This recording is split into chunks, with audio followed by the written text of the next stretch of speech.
Ladies and gentlemen, comrades, rebel seekers of inconvenient truths and fans of geopolitical theatre.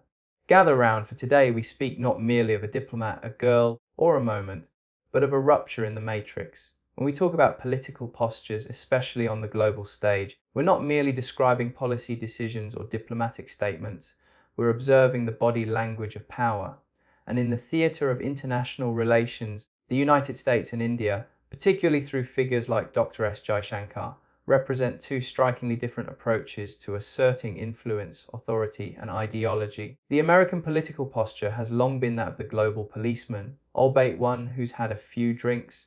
There's this habitual assumption that the US sits at the head of the geopolitical table, doling out lectures on democracy, human rights, and economic policy, all while funding wars, backing dictatorships, and bailing out billionaires. The posture is upright, puff-chested, confident, but increasingly it feels performative, even desperate. It's the kind of confidence you maintain when you're clinging to a legacy you haven't updated since 1991. Now enter Jaishankar, not with the exaggerated grin of a leader trying to appease the West, but with the calm, calculating posture of a man who knows the game and doesn't feel obliged to play by old rules. His political posture is not aggressive, but assertive, not deferential, but dignified, and that throws the whole Western setup into a minor existential crisis, because they're used to Global South leaders showing up with a begging bowl or a speech pre-approved by think tanks in Washington.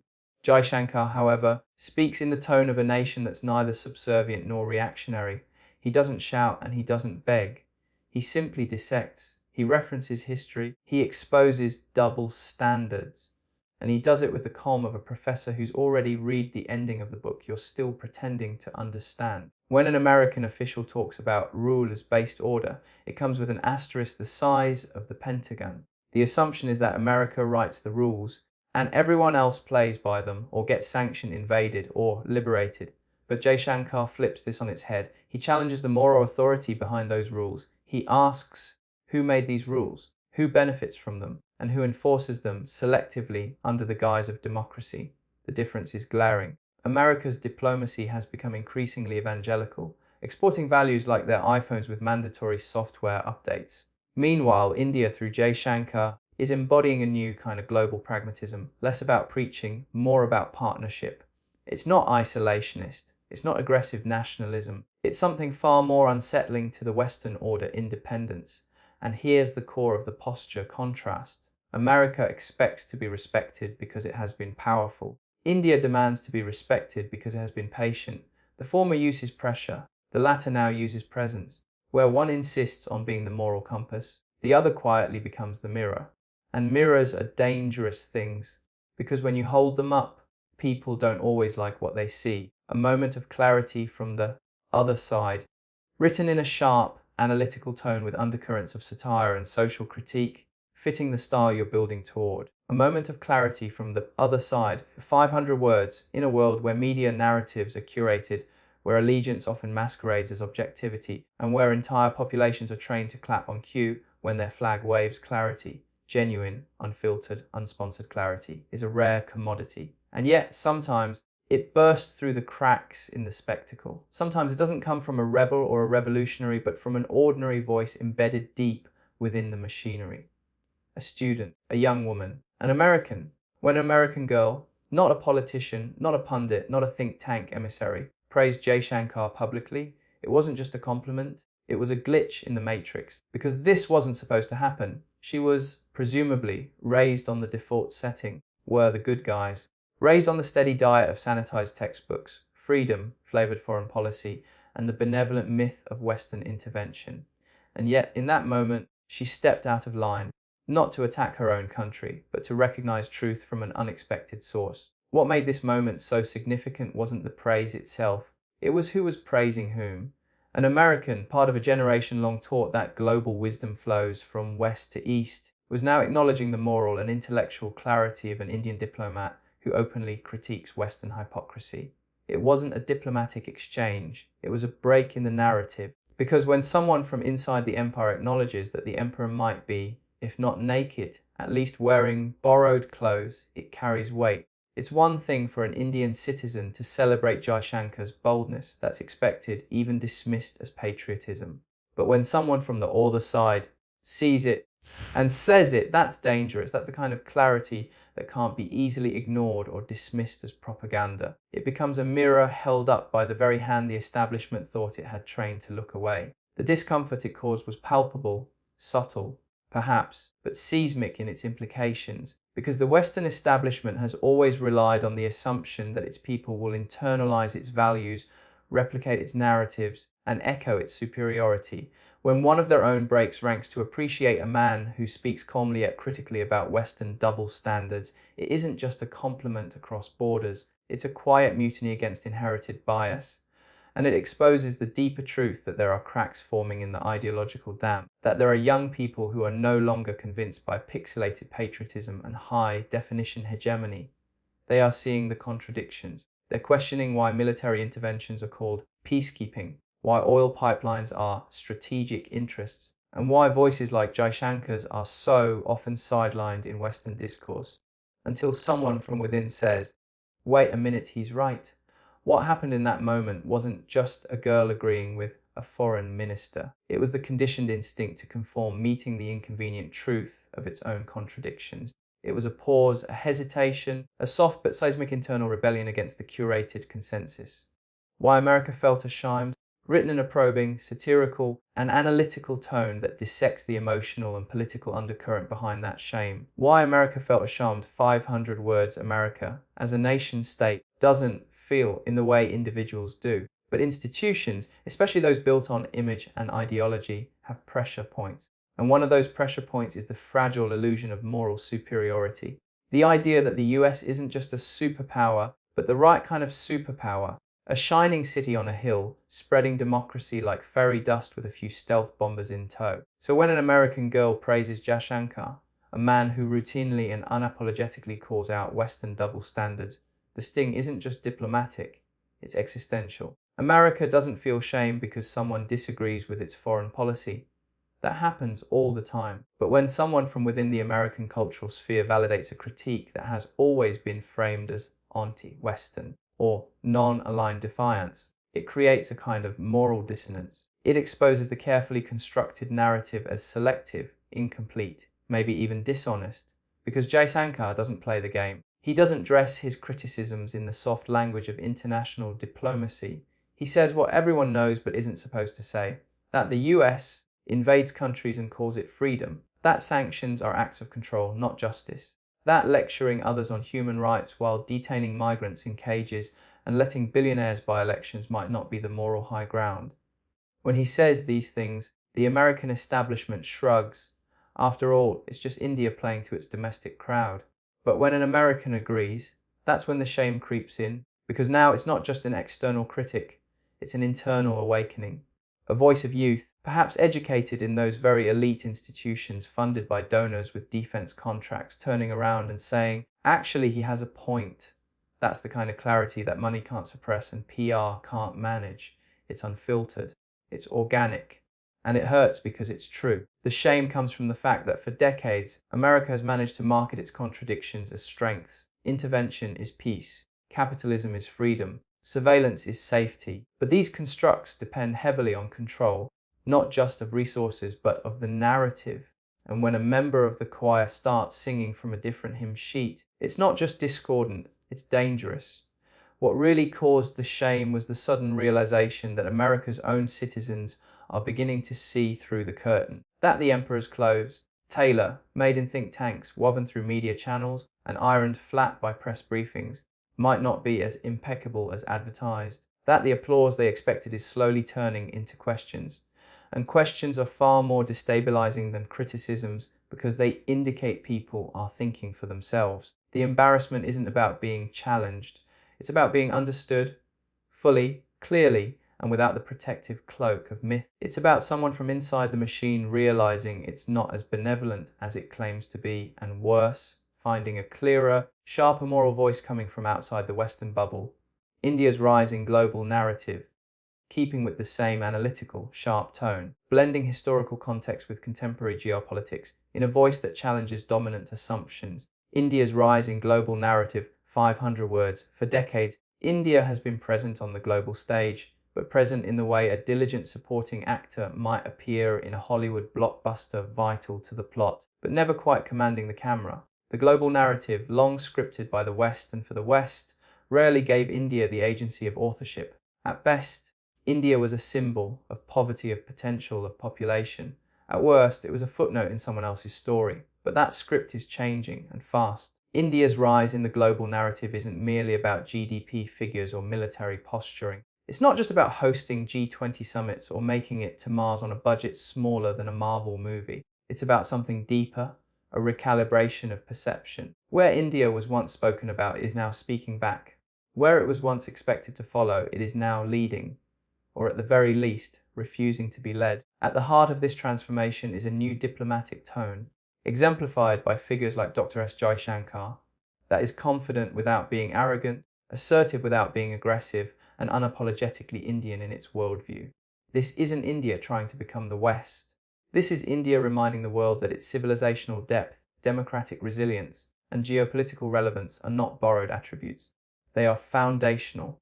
In Western media, for a long time, India was either the land of call centers or the backdrop for poverty porn, a country with nuclear weapons and slums, mysticism and malnutrition. But now, the narrative is no longer being shaped solely by external commentary. India is shaping its own narrative, and others are being forced to reckon with it. This narrative shift is occurring in real time across multiple domains. In technology, India is emerging not just as a consumer base, but as an innovator. In geopolitics, it's becoming a swing power, not easily swayed by blocs, but charting an independent course. On issues like the Ukraine war, it has refused to take dictation from either side. That neutrality, once seen as fence-sitting, is now being recognized as strategic sovereignty. Culturally too, India is asserting itself. Its cinema, literature, and digital spaces are no longer confined to ethnic corners, but are entering global conversations on their own terms. Its diaspora is no longer just assimilating, it's influencing. From Silicon Valley to Westminster, Indian origin leaders are no longer exceptions. They're indicators of a broader shift. And perhaps most importantly, India is no longer asking for a seat at the table. It's building its own table. Its engagement with the global South reflects an understanding that power doesn't always need to flow through the West.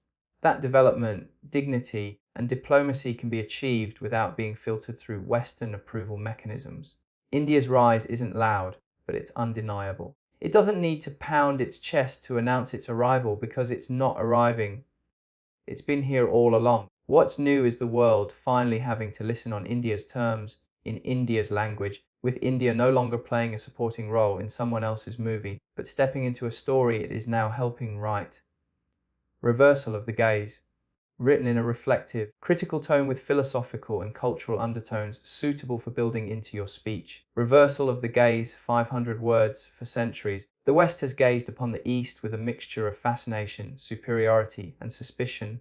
An imperial gaze, clinical and curated, filtered through textbooks, documentaries, and think tank policy papers. The East, particularly nations like India, has long been the subject of scrutiny, evaluation, and judgment. Whether it was colonial administrators drafting census reports, Cold War analysts dissecting non-alignment, or modern-day journalists deconstructing democracy through a Western lens, the default direction of observation has always been one way the West observes, the East explains. But now, something is shifting. The gaze is being returned, and not with anger, but with clarity, with composure, with the unnerving confidence of those who have studied the Watchers for a long time and finally feel no need to flinch.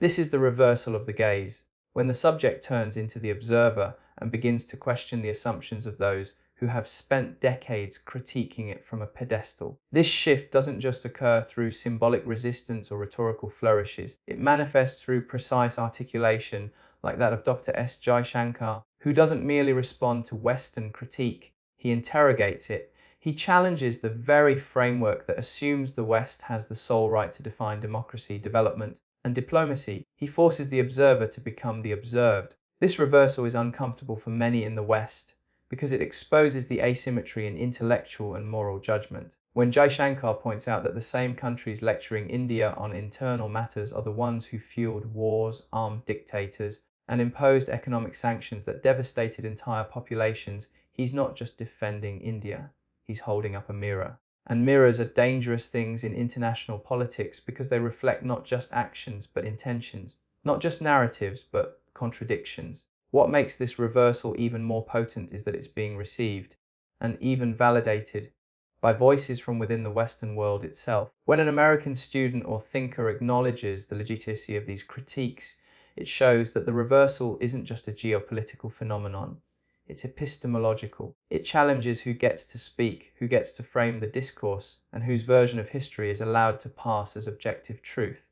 For years, institutions in the West have operated on the belief that they have the clarity, the perspective, and the moral right to judge others. That NGOs, universities, media outlets, and policymakers are uniquely positioned to diagnose the problems of the world, conveniently excluding themselves from that diagnosis. But now, those being observed are pushing back, not with paranoia, but with precision. They're asking who gave you the monopoly on morality? Who decided that your dysfunctions are complex, but ours are corrupt? Why must our stories be footnotes in your textbooks, while your histories remain unquestioned? The reversal of the gaze is not merely a rhetorical trick. It is a profound recalibration of global consciousness, a moment in which the so-called periphery starts speaking as if it were the center, not with arrogance, but with a confidence born of long observation and deeper understanding. Certainly, here's a 500-word expansion of the sixth keynote, The Power of Independent Thought, written in a reflective and intellectually provocative tone, continuing the broader themes of political awakening and narrative disruption. The Power of Independent Thought, 500 words, in a world saturated with curated narratives, ideological packaging, and pre-approved talking points. Independent thought is not just a personal achievement, it's an act of defiance. It resists the gravitational pull of conformity. It challenges the programming that begins in classrooms, continues through media, and is quietly enforced by social norms, political correctness, and algorithmic echo chambers. To think independently today is not simply to disagree. It is to see differently, to decode the matrix while still living inside it. When an American girl stood up and praised Jaishankar, she wasn't just supporting a foreign minister. She was stepping outside the lines of her expected worldview. She was refusing to let nationalism, tribalism, or inherited cultural allegiance dictate what she could admire or affirm. In doing so, she demonstrated what the machinery of soft power fears most: a mind capable of appreciating truth, even when it comes dressed in an unfamiliar accent or stands outside one's ideological comfort zone. This kind of independent thought threatens structures far more than protests or rebellions, because it's subtle, it spreads quietly. It doesn't scream, it questions, it doesn't burn flags or topple statues. It reads, it listens, and it says, maybe the people I was told were wrong aren't always wrong. That small shift is seismic, and once it happens, the old scaffolding, the one built on selective history and moral exceptionalism, begins to wobble. In every era, dominant powers have relied not only on weapons or wealth, but on psychological control, the power to define what counts as truth, what counts as justice, and who gets to speak. The rise of independent thinkers, especially within those dominant cultures, disrupts that control. It forces introspection, not just for governments, but for everyday citizens who suddenly realize that the narrative they were handed may have been more myth than history. The young woman's act was simple, but symbolically profound. She didn't align herself with Jaishankar's nation, she aligned herself with his reasoning. She wasn't switching flags, she was recognizing integrity. In that moment, she reasserted her agency, not as a nationalist but as a thinker. And that is perhaps the most dangerous kind of citizen any empire can produce, one who refuses to be fed truth in prepackaged portions. Independent thought also threatens the idea that loyalty means agreement. It suggests that real patriotism might involve questioning your country rather than defending it reflexively. That understanding others doesn't mean betraying yourself. That recognizing wisdom from the other side doesn't require ideological conversion, only humility. And humility is scarce in the temples of Western exceptionalism. This is why such moments matter. They reveal that minds, once opened, are hard to close again. That individuals, especially young ones, are increasingly capable of separating narrative from reality. That truth doesn't need a passport. And once a person realizes they can think for themselves, they begin to see the limits of the frameworks they were born into, not with bitterness, but with clarity. In a world dominated by curated narratives and geopolitical arrogance, the moment an American girl praised Jaishankar became more than a compliment. It was a symbol of a shifting consciousness. It marked a fracture in the old order, where the East no longer passively receives judgment, but responds with clarity and confidence. It proved that independent thought transcends borders and truth resonates beyond ideology. As India rises with its own voice, the world is beginning to listen differently. And in that listening, especially when it comes from within the West, there lies the beginning of a new global dialogue.